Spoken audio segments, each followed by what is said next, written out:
Fíjate de algo que acaba de publicar la OEA, la Organización de Estados Americanos, acaba de publicar un informativo hablando sobre El Salvador. Vamos a verlo, Luis. Ahí está el comunicado que Luis Almagro acaba de hacer público. El comunicado de la Secretaría General de la OEA sobre las ICIES.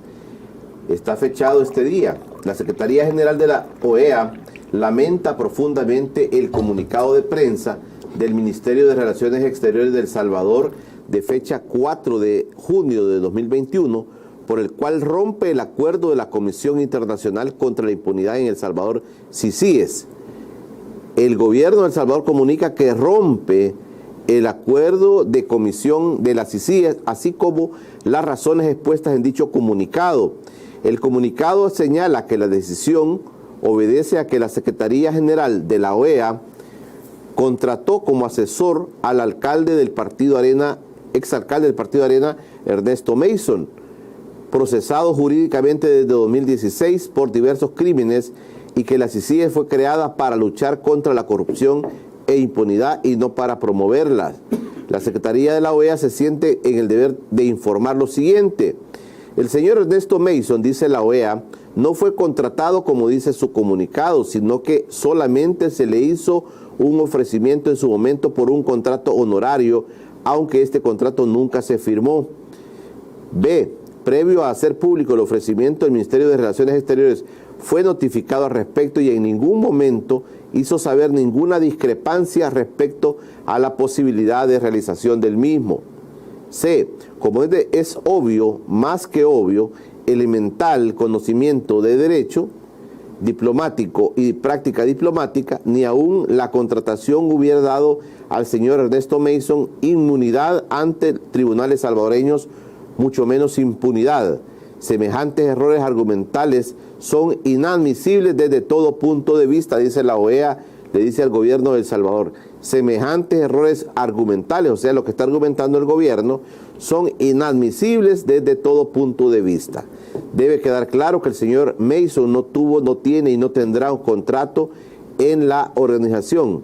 La Secretaría General no desea que esto se utilice como excusa para la salida de las ICIES del país, sin perjuicio de eventual considerar en su momento las denuncias realizadas por el señor Ernesto Mason en cuanto a violación de garantías del debido proceso, a saber, prejuzgamiento del caso por integrantes del Poder Ejecutivo, linchamiento en redes, convocatoria de militancia política para hacer presión sobre la sede judicial, etc. Por lo tanto, dice la OEA en un comunicado de esta mañana, y en vista de lo anteriormente expuesto, rechazamos completamente la argumentación formulada y nos consideramos en el deber de hacer públicas nuestras diferencias con el gobierno de El Salvador respecto a las ICIES. Diferencias estas que estaban en conocimiento de donantes y del propio gobierno de El Salvador, a quienes se les había manifestado que hacían imposible la continuación de los trabajos de la comisión. En primer lugar, la aprobación de la ley para el uso de productos para tratamientos médicos en situaciones excepcionales de salud pública, y habla ahí, dice, y la CICIES no podía seguir trabajando en un marco de eventual impunidad, para acortar un poco el texto. En segundo lugar, la decisión gubernamental de no hacer público el primer informe descriptivo sobre la calidad, efectividad y legitimidad del uso de fondos públicos en atención a la pandemia. En dicho informe se constata una serie de irregularidades de apariencia delictiva que es necesario investigar, dice la OEA. En tercer lugar, el asfixiamiento que ha realizado la Fiscalía General a las ICIES en las últimas semanas, cercenando completamente sus posibilidades de investigación, dice la OEA. Y en cuarto lugar, las acciones de gobierno encaminadas a impedir avances en las investigaciones a denuncias de corrupción de la actual administración. En quinto lugar, y en función de lo anterior, la necesidad de la aprobación de una reforma al Código Procesal Penal para que organismos intergubernamentales como las ICIES pudieran ser querellantes en los procesos penales e investigaciones que la Fiscalía General de la República realizase en aquellos casos de corrupción que afectarán derechos difusos de la población. En sexto lugar, la recurrente actitud del gobierno de procurar inducir a las ICIES a investigar acciones de políticos de la oposición exclusivamente. Ello es absolutamente improcedente y contrario al compromiso de la Secretaría General, que la Secretaría General asumió que la CICIES nunca sería un instrumento de persecución política por parte del gobierno. La Secretaría General de la OEA consideraba, y así lo hizo saber a gobierno y donantes, que sin estos elementos la lucha contra la corrupción es más un esfuerzo retórico que un objetivo político y ético, lo cual hace imposible para las CICIES acompañar este proceso. El actual gobierno de El Salvador sabe que la Secretaría General de la OEA ha asumido siempre los principios esenciales del derecho interamericano, aun cuando estuviera en muchos casos sola en defensa de estos principios. Asimismo, puede estar seguro de que la continuará asumiendo sin importar los seguros costos políticos que tendrá. Así se pronuncia la OEA, sobre el caso de la CICIES esta mañana, Dago. Mira, para comenzar, ahí está el texto, bastante largo, pero necesario para el país conocer que se rompe el tema de la CICIES y que ya no va más la CICIES, y la OEA está diciendo varias cosas sumamente interesantes, importantes políticamente. Antes de entrar directamente a ese aspecto, hay que preguntarse, ¿por qué está ocurriendo lo que está ocurriendo? ¿Por qué no ocurre otras cosas? En una primera mirada, el sujeto de todo esto que está ocurriendo es el presidente de la República. Pero al ver más despacio las cosas, ocurre que estamos adentro de un proceso político en donde hay una profunda crisis política. Es decir, crisis de la manera como se ha ejercido el poder político de la oligarquía en nuestro país. Ese es el escenario histórico. Las crisis se profundizan y determinan el rumbo de los acontecimientos siempre, y también determinan el papel de las personas adentro de la misma. Segundo aspecto, dentro de estas crisis hay un proceso, uno, de recuperación del papel del Estado frente al mercado. Dos, de confrontación con el orden neoliberal impuesto en nuestro país desde el fin de la guerra civil. 3. Hay una coincidencia y un encuentro entre los intereses de la oligarquía local y los intereses del imperio de los Estados Unidos. Por eso cuando uno oye hablar a voceros de los Estados Unidos, hablan de El Salvador como si fuera su casa. Y cuando uno oye hablar o lee a gente de la oposición en el país en este momento, hablan como si lo estuvieran haciendo desde Washington. Este es un fenómeno que no siempre aparece claro. Ahora sí. 4. Este proceso significa la posibilidad que tiene nuestro país de romper las cadenas del atraso, la ignorancia, el hambre del neoliberalismo y del poder de la oligarquía. Y finalmente, el motor decisivo y fundamental de todo esto es el pueblo. Siempre en los procesos políticos fundamentales, el pueblo es el motor, es la cabeza, es la inteligencia. Pero en este momento eso aparece de manera dramáticamente clara.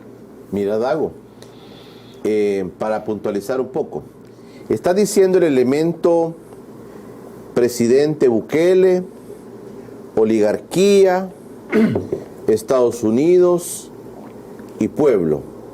Es así. esos 4 elementos, digamos, aparecen. El presidente dice, el pueblo está conmigo.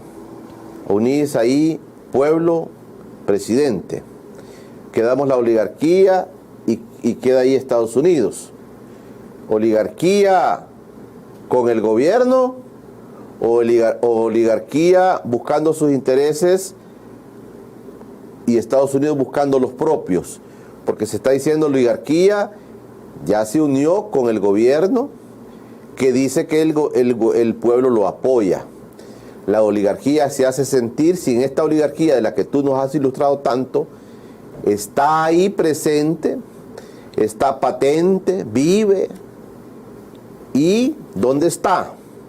¿Va a defender sus intereses o se va a plegar a Bukele, que dice está con el pueblo, para enfrentar a los Estados Unidos? ¿O cómo es? A ver, explícanos pues. Qué bien. No sé si me di a entender. Totalmente. ¿Qué decimos cuando decimos oligarquía? ¿Y qué decimos cuando decimos burguesía? La característica fundamental de la oligarquía, que es un grupo de capitalistas, es que constituyen grupos económicos y grupos políticos que deciden, en lugar de los gobiernos, las cosas fundamentales de la economía y de la política del país. Esa es la oligarquía. Ese grupo, que es grupo de capitalistas, están relacionados fundamentalmente con la tierra, con la agricultura, pero que en nuestro país incluso tienen expresiones en la banca y también tienen expresiones en la industria. Son capitalistas, pero el pensamiento oligárquico se expresa en el pensamiento político que está en la cabeza. Vos podés ver un capitalista local metido en las poleas del capitalismo internacional, aparentemente con una cabeza moderna, pero no. Su cabeza política es oligárquica. Ahora bien, cuando hablamos de oligarquía no nos referimos exclusivamente a ese grupo de señores que mandan. Oye bien, que mandan, no. Nos referimos a otro grupo de personas que, sin ser económicamente oligarcas, tienen, sin embargo, un pensamiento oligárquico.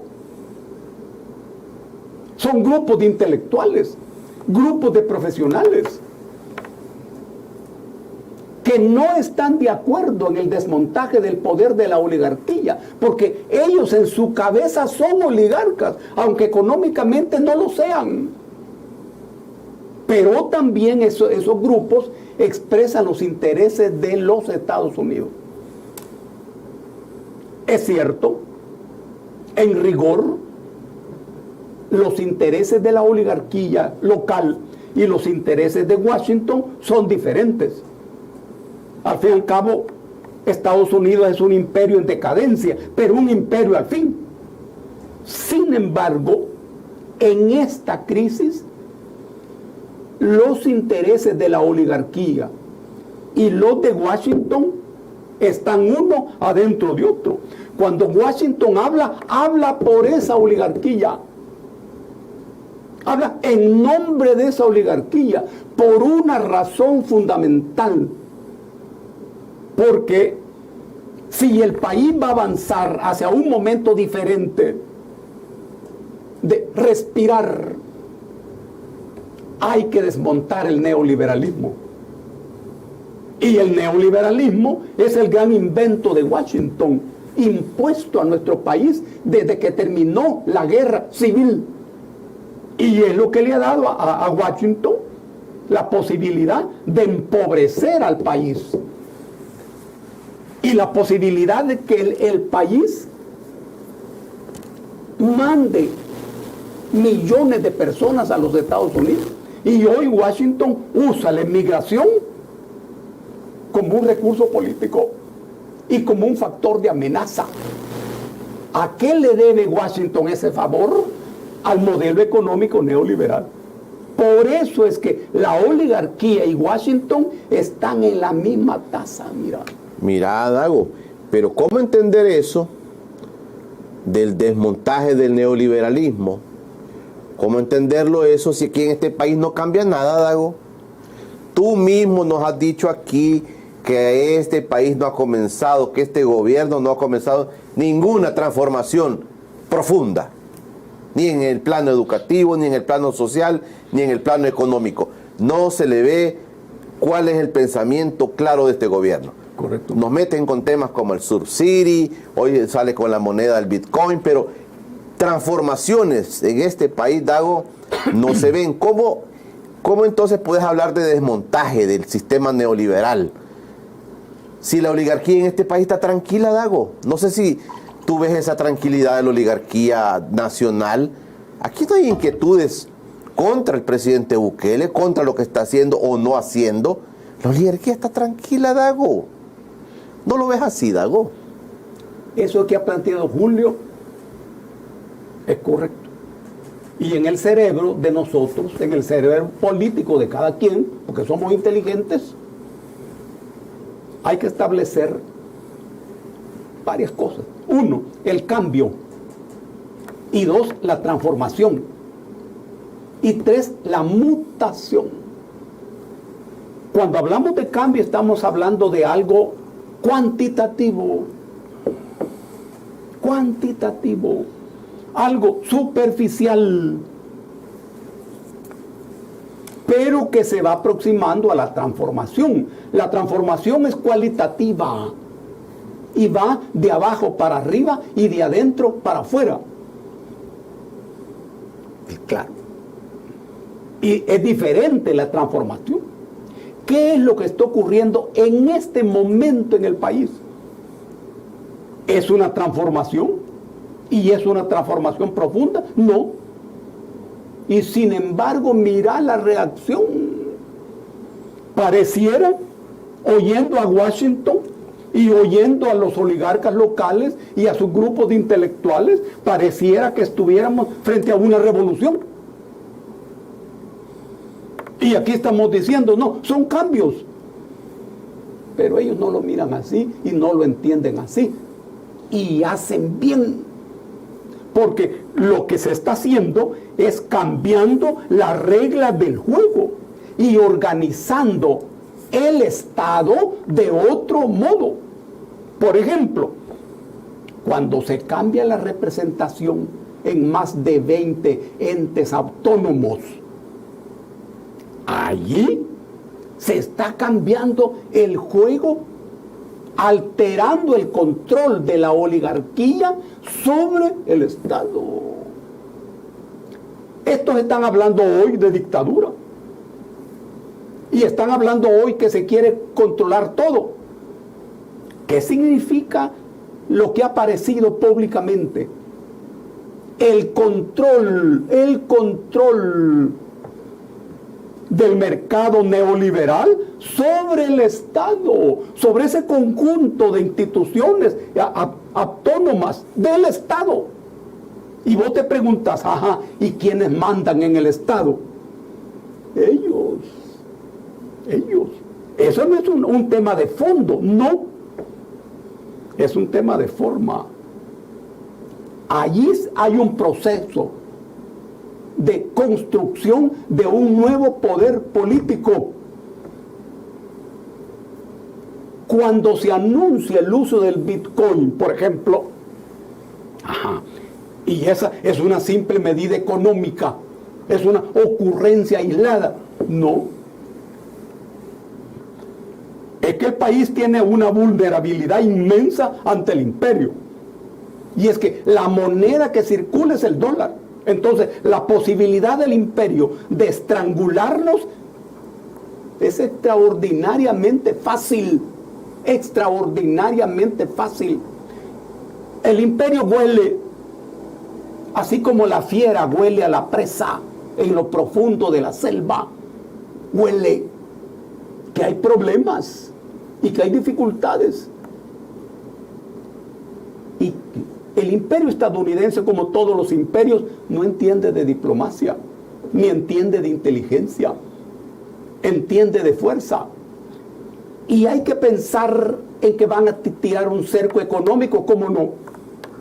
La opción del Bitcoin, que no es controlada por ningún banco central, que no es controlado por el dólar, y es una alternativa a ese control estadounidense, va por ese camino. Hay que saber que desde 2008 China ya no compra la deuda de los Estados Unidos.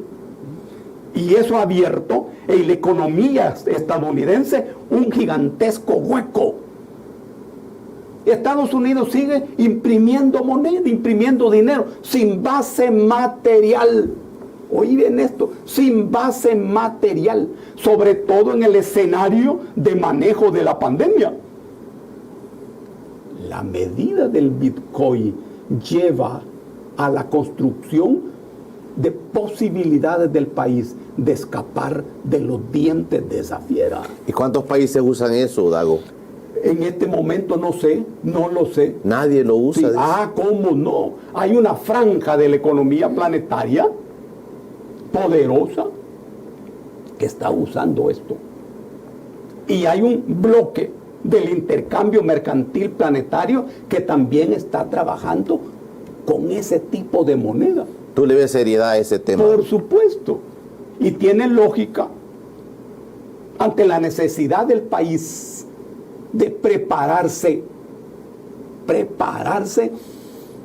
ante la previsible reacción de ese imperio.